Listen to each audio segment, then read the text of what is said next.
When making sense of today's readings, it helps to remember that in the early days of Judaism, the laws of the Sabbath and how we could use the land were quite serious, quite strict. There was no work on the Sabbath, no business. And the rules applied to all, to slave, to worker, to employer. The Sabbath was also not only a Sabbath for people, but a time for the land and work animals to rest as well. All were given this time. We're entitled to take a rest from working and to take time to spend with family, with community, and most importantly, in communion with God, no matter the potential result to the bottom line or other things that needed to be done.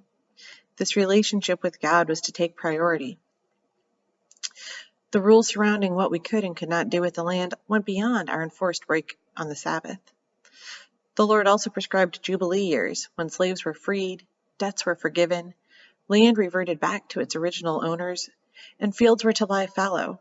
Whatever grew freely on the land could be eaten, but no new plants and no new crops were to be tilled or harvested. We could not amass and consolidate our wealth indefinitely, nor could we take and take and take from creation indiscriminately, without allowing the earth itself time to rest. The overarching reason for these rules is to recognize the larger nature of God, that we must take time for our contemplation of God on the Sabbath, and that we must recognize, most importantly, that we are only stewards, not masters of this land.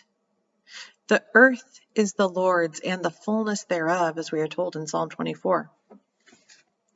We could not gather money and goods of our own without sharing with the poor, because God loves the poor, but also because we are called to love God and to love our neighbor.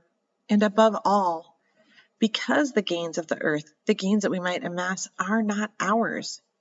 All belongs to God, and we are merely temporary caretakers. This is driven home again in the gospel readings today. A parable that might sound odd to our ears when we try to frame it in our own earthly laws.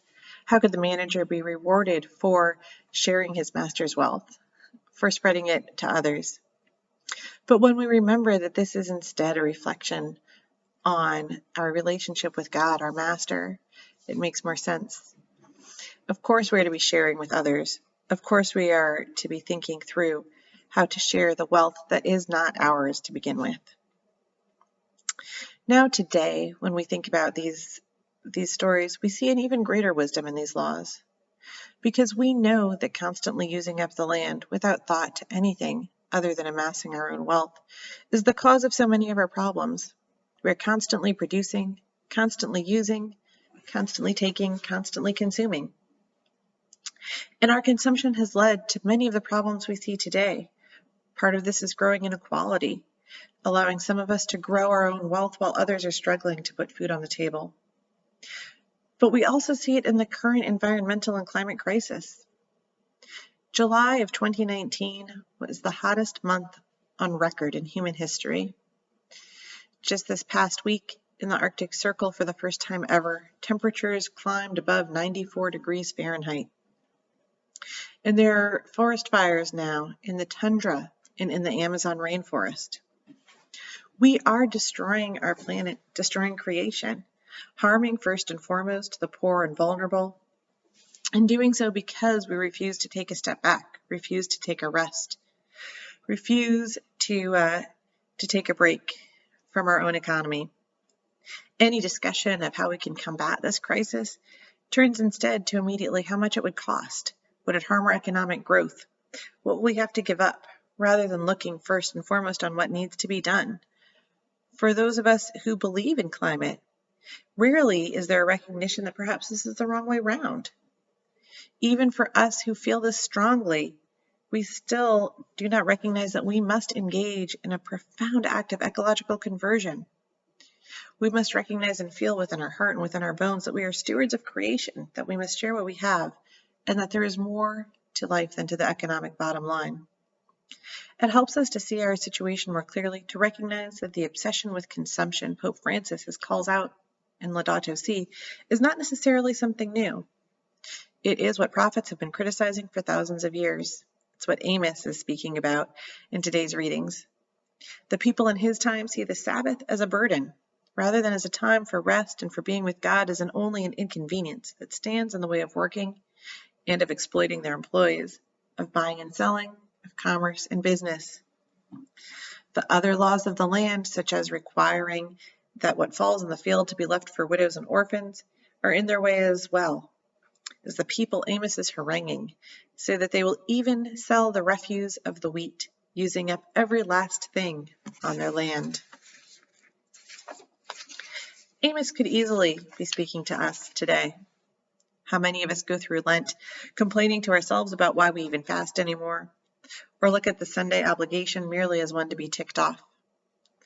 More to the point, though, looking at the spirit rather than just the letter of the law and of the readings, how many of us are turning away from our community, whether our church community or the neighborhood or our family, because we are too focused on work?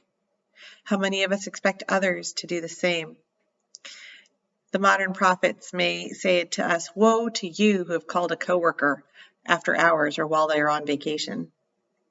More directly, though, and taking a broader view, how many of us have turned away from doing the right thing, what we know we should do, because we are worried instead about what it costs us in time and money?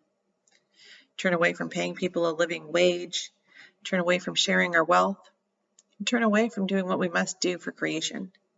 The climate crisis is reaching a breaking point, and it is the poor and vulnerable who will most suffer. Many of us are not feeling the effects today, but there are already climate refugees.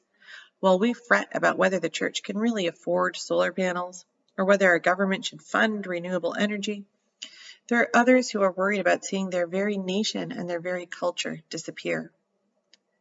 The choice for us should be easy, because the material wealth we are concerned about is not ours. We are only stewards of God's creation, stewards of a creation meant to be shared, not hoarded, and stewards of a creation that is meant to be given its own time to rest as well. Right now, we are in the middle of the season of creation, a time from September 1st, the World Day of Prayer for Creation, through October 4th, the Feast of St. Francis, where Christians around the world come together to reflect upon the place of creation in our own faith, to look at our own ecological conversion, and to then step forward and take action to address the climate crisis. We're also in the middle of Climate Week in the United Nations, where world leaders are coming together to discuss what they will do. And on Friday, September 20th, millions of people took to the streets with the climate strikes that pulled people from schools, pulled people from their work to take time to go and ask for change. We've put a Catholic spin on this as well, with members of the Global Catholic Climate Covenant looking at how they can be a public witness, with some people praying in streets, doing a Laudato Si rosary in front of government buildings, as well as calling on the church itself to take action, with students and schools asking for the church to look at how we can look at our own actions, how we can take steps to end global climate change. Most importantly, though, we know that we need to take steps to look at our own consumption, to look at our wealth. When we focus too much on this economic bottom line, whether we lose sight of our relationship with God as a church, whether we lose sight of what's important as a society, whether we lose sight as individuals, we harm ourselves, we harm others, and we harm God's creation. We focus on the wrong things, letting it pull us away from these relationships with God and with our neighbors and with each other, forgetting to take a step back and set aside time for prayer. We need to cultivate this time once again. We need to refocus ourselves on what is most important. We need to look at how we can engage in this ecological conversion. And most importantly, we must remember that we cannot serve both God and mammon.